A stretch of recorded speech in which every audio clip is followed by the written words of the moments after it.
అందరికీ నమస్కారం అండి. నేను డాక్టర్ సౌమ్య. నేను consultant neurologist from Shrestha hospitals, Guntur. ఇవాళ I will share few things about dementia and Alzheimer's disease. First, dementia or Alzheimer's disease ని ఎలా రికగ్నైజ్ చేయాలి?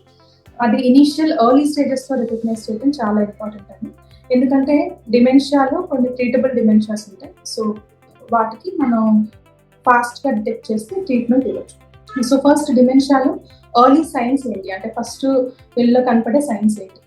ఫస్ట్ యూజువల్ గా మొదలయ్యేది ఏంటంటే చాలా మంది ఫర్గెట్ఫుల్నెస్ మొదలవుతుంది, అంటే మర్చిపోవటం. ఏదన్నా రొటీన్ కాన్వర్సేషన్స్ మర్చిపోవటం, రీసెంట్ గా జరిగింది మర్చిపోవటం, పొద్దున ఏం జరిగిందో లేకపోతే కొన్ని రోజుల క్రితం ఏం జరిగిందో మర్చిపోవటం, ఎక్కడన్నా వస్తువులు పెట్టి మర్చిపోవటం, లాంటి ఫర్గెట్ఫుల్నెస్, మెమరీ లాస్ సింప్టమ్స్ రావచ్చు.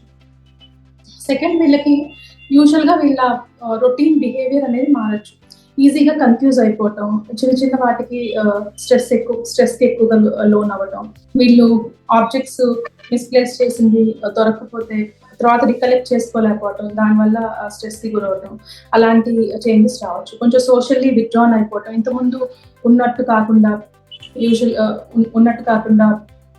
వాళ్ళ బిహేవియర్ లో మార్పు రావటం, రొటీన్ థింగ్స్ లో ఇన్వాల్వ్ అవ్వకుండా విత్డ్రాన్ గా ఉండటం, అలాంటి బిహేవియర్ చేంజెస్ రావచ్చు.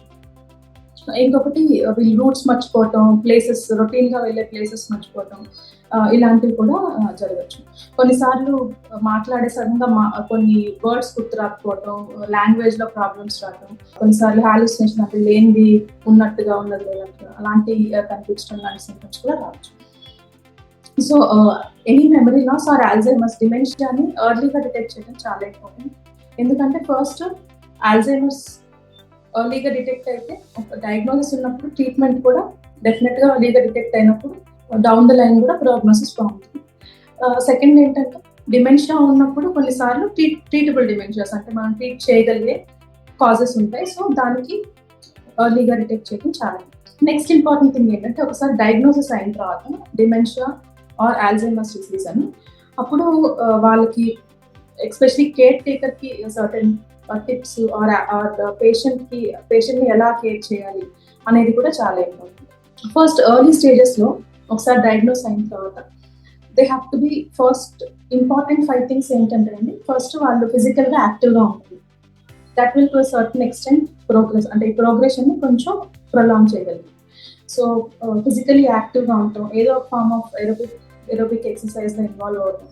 నెక్స్ట్, డైటరీ చేంజెస్, అంటే కొంచెం ఎక్కువ మెడిటరేనియన్ డైట్ అంటాం మనం, రిచ్ ఇన్ ఫ్రూట్స్, వెజిటబుల్స్ అలాంటి, ఆర్ ఒమేగా 3 ఫ్యాటీ యాసిడ్స్ అలాంటి డైట్ తీసుకోవడం, అది చాలా ఇంపార్టెంట్. నెక్స్ట్, వీళ్ళు they have to be socially active, అంటే both physically, mentally and socially active ఉండాలి. అంటే బేసిక్ గా వీళ్ళు ఇట్లా డిమెన్షియా డయాగ్నోస్ అయింది కదా అని బయటకు వెళ్ళకపోవటం, ఎవరితో కనెక్ట్ అవ్వకపోవటం అలా కాకుండా ఎర్లీ స్టేజెస్ లో నలుగురితో కనెక్ట్ అయ్యేటట్టు, కొంచెం సోషలీ యాక్టివ్ గా ఉండేటట్టు చూసుకోవాలి. నెక్స్ట్, వీళ్ళకి ఏమైనా హియరింగ్ ఇంపైర్మెంట్ కానీ అలాంటివి ఏమైనా ఉన్నా, లేకపోతే ఏమైనా విజన్ ఇంపైర్మెంట్ ఉంటే అది కరెక్ట్ చేసి కరెక్ట్ గా వాటికి సపోర్టివ్ డివైజెస్ అవి వాడేటట్టు చూసుకోవాలి. అది ఎర్లీ స్టేజెస్ లో. నెక్స్ట్ స్టేజ్కి వచ్చేవరకు ఇది కొంచెం అడ్వాన్స్ స్టేజ్, ఈజీగా ఫర్గెట్ఫుల్నెస్ ఉంటాం, అంటే అన్ని రొటీన్ థింగ్స్ మర్చిపోవటం, ఎక్కువగా కన్ఫ్యూజ్ అవ్వటం. ఆ స్టేజ్ లో ఉన్నప్పుడు ఏంటంటే రొటీన్ ఎస్టాబ్లిష్ చేయడం చాలా ఇంపార్టెంట్. వాళ్ళకి డైలీ ఒక రొటీన్ అనేది ఎస్టాబ్లిష్ చేసి కొంచెం సేఫ్ ఎన్విరాన్మెంట్ అనేది క్రియేట్ చేయాలి. సో వాళ్ళకి గుర్తు రావడం కోసం, థింగ్స్ రికలెక్ట్ చేసుకోవడం కోసం అయినా స్టిక్కీ ప్యాడ్స్ పెట్టడం కానీ, వాళ్ళ రొటీన్ ఎన్విరాన్మెంట్ వీలైనంత వరకు సేఫ్ గా ఉంచడం కానీ, అది చాలా ఇంపార్టెంట్. నెక్స్ట్ ఏంటంటే, and at any stage important thing is never hesitate to take medical help. A stage లో అయినా కానీ ఇమీడియట్ గా తీసుకోవడం చాలా ఇంపార్టెంట్. ఎందుకంటే వీళ్ళకి చిన్న చిన్న ఫీవర్స్ వచ్చినా ఫాస్ట్ గా ఈ కండిషన్ అనేది ఫాస్ట్ గా డౌన్ అయ్యే ఛాన్స్ ఉంటుంది. అండ్ ఇంకొకటి, ఇంకొంచెం అడ్వాన్స్ స్టేజ్ కి వచ్చే వరకు ఐడెంటిటీ బ్యాండ్స్ అనేవి చాలా ఇంపార్టెంట్. ఒక్కోసారి కొంతమంది ఇలా అల్జైమర్స్ డిమెన్షియా ఉన్న పేషెంట్స్ ఫెమిలియర్ రూట్స్, ఇల్లు కూడా మర్చిపోయి బయటకు వెళ్ళి they usually get lost in surroundings అనమాట. సో అలాంటప్పుడు వీళ్ళకి ఐడెంటిటీ బ్యాడ్జెస్ అనేవి చాలా. అండ్ మోస్ట్ ఇంపార్టెంట్ థింగ్ ఏంటంటే కేర్ గివర్ బర్డెన్ అంటే అల్జైమర్స్ ని తో సఫర్ అవుతున్న వాళ్ళ రిలేటివ్స్, వాళ్ళకి ఈ కేర్ గివర్ బర్డెన్ అనేది అడ్వాన్స్ స్టేజెస్ లో రావటం అనేది చాలా కామన్. సో దానివల్ల గిల్టీగా ఫీల్ అవ్వాల్సిన అవసరం లేదు. కొన్ని support groups or doctor advice తీసుకోవచ్చు, సపోర్ట్ గ్రూప్స్ ఫామ్ చేసుకోవచ్చు.